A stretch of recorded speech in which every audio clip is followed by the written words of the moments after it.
First off, you need a MIDI to USB cable. Once you get that, you will need this software right here. It's made by STRYMON. It's called Nixie.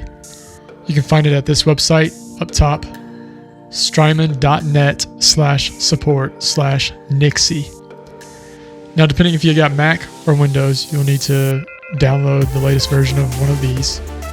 Once you get that downloaded, it'll look like this on the bottom or wherever you store it. I already have it open. So this is all my presets for the big sky and the timeline. Let's go back to the post.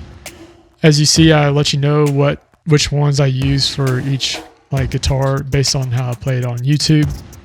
So it should be easy on which ones I use for what.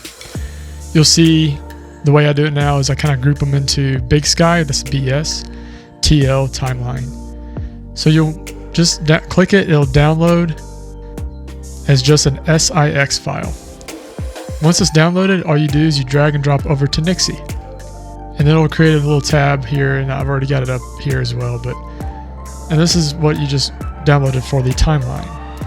And then all you got to do is just drag them over to wherever you want them in whatever preset you want. If you want it to be number 1 or 2 or 3 or 4, maybe you want in the bank, later banks.